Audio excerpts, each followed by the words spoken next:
So, ladies and gentlemen, I cannot overemphasize the importance of walking out of a relationship that is not working, especially if it has anything to do with domestic violence. Leave.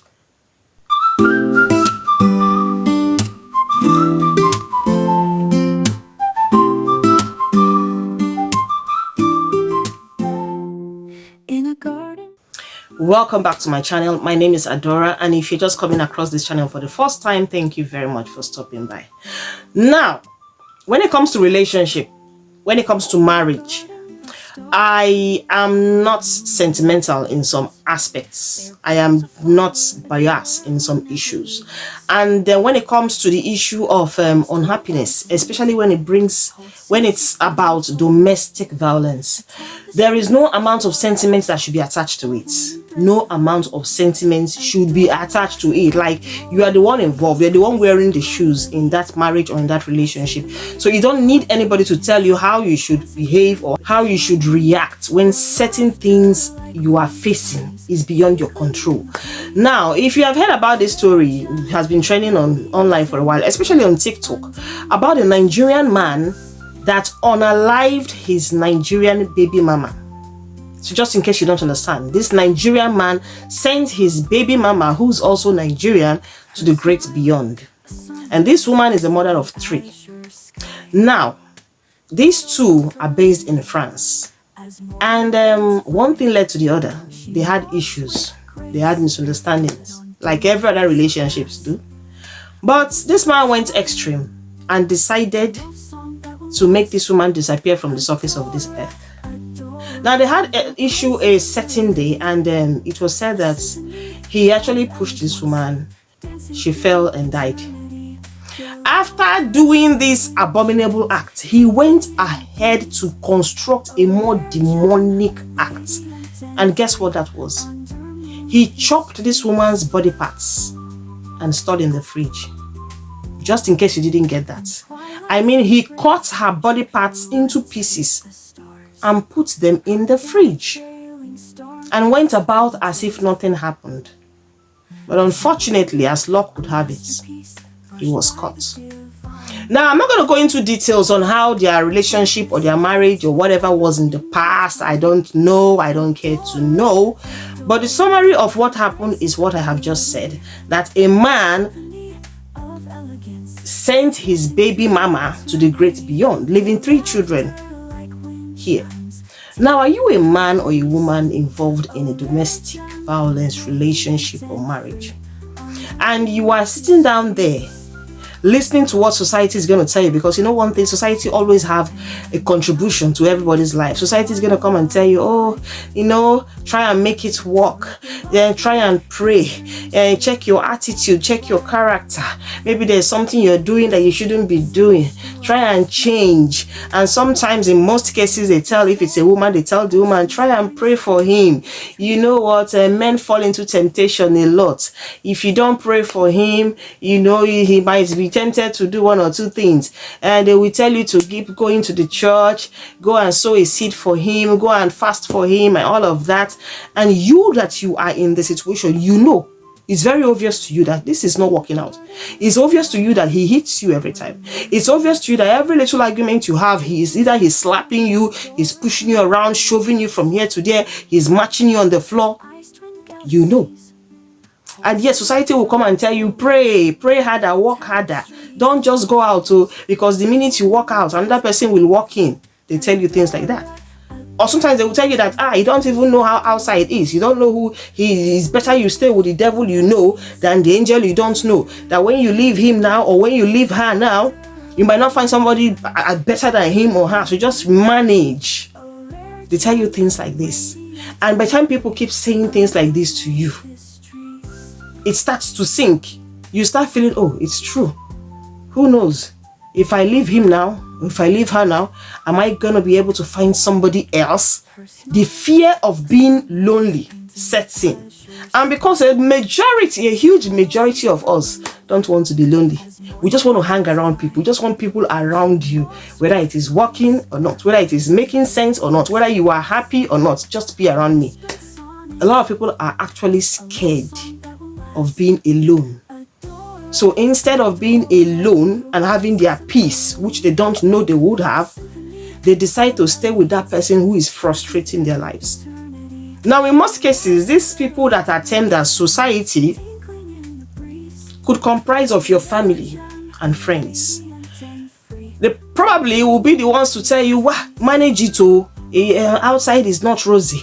Manage it, oh, there are no husbands out there. If he leaves you now, where will you go to? Or if he throws you away, how do you survive? How do you take care of the children? How do you feed? How do you this?" And that is one of the reasons why I always tell ladies, listen, before you get married, before you get serious with any man, try as much as possible to get something doing, no matter how little it is.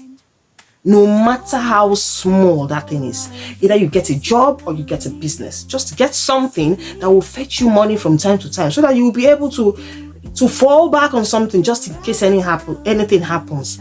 You'll be able to fend for yourself. At least once in a while, you want something, you can afford it without asking. Do something for yourself. Because this is one of the reasons why a lot of people are being taken advantage of.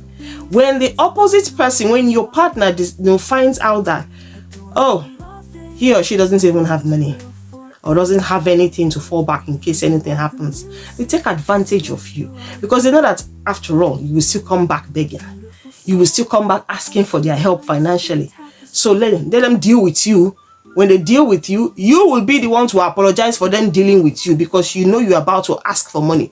You know you're about to beg them for help. You know you are dependent on them fully. So you have no choice but to come back, apologize to your offender just because you want help from them. Wake up. Marriage is not for the faint-hearted. Before you get into marriage, try as much as possible to shut every loopholes. Financial loophole, try as much as possible to close it. Make sure you're not found wanting in that aspect. In terms of maturity, make sure you are matured enough to handle what marriage could bring, because sometimes the challenges can be an emotional roller coaster. This minute you're happy, the next minute you're angry. This minute you're moody, the next minute you're smiling. It just goes up and down. Sometimes you don't even know what you're doing. Sometimes you just ask yourself, how did I even find myself in this marriage? How did I get in here? Sometimes you begin to regret. But in all, that is where maturity steps in. Now, this woman that has just been dispatched to the great beyond by her baby father, I'm very sure when she was alive, she saw the red flags. I'm sure she saw the red signs. I'm sure she noticed that this man was not a human being but a beast. Because for you to be able to raise your hand, beat someone to that extent, it didn't end there. You had to butcher her. It goes a long way to show the animalistic tendency in such a human being. I'm sure he must have, in one way or the other, shown her one or two of his evil character, but she chose to close her eyes to it. Maybe probably she felt, well, he will change. Or probably she felt, let me manage for the sake of the children. We already have kids.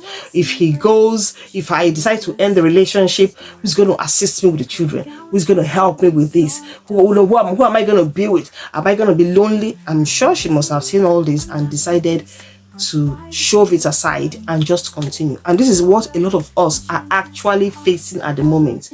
A lot of people see these red signs. You are seeing things that you are not comfortable with. You are seeing things that you are not happy with. You are seeing things that are actually threatening to you. You are seeing, you are hearing.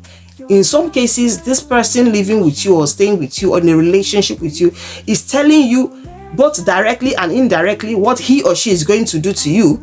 And then you just laugh it away because you feel like probably he's joking, until they carry out the threat and you know it is not a joke. So take your time to read the red flags. When you're in a relationship with somebody and you're seeing things you're not comfortable with, you are seeing signs that are kind of scary, it is time for you to do the needful and walk out. The earlier, the better. The earlier, the better. The moment you walk out, number one, two things begin to happen. You begin to glow from the inside one more time. Your emotional state is balanced. Your mental health is renewed. And you preserve your life. So assuming you were supposed to be with this person, assuming you were supposed to live, like, for instance, like 10 extra years with the person, maybe he or she would have actually killed you along the line. By the time you leave this person, you might live an extra 20 to 30 years because you have decided to take the bull by the horns. You have decided to save yourself, to help yourself, to save yourself.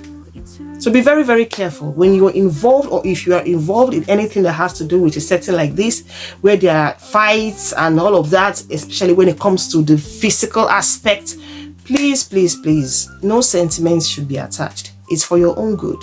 Remember that if you, by mistake, lose guard and allow this person to kill you, once you're gone, life goes on. The world is not going to pause for you. Highest 3 months, people mourn you and they forget you were ever existing, and they move on with their lives. Thank you very much for watching. See you in my next video. Ciao.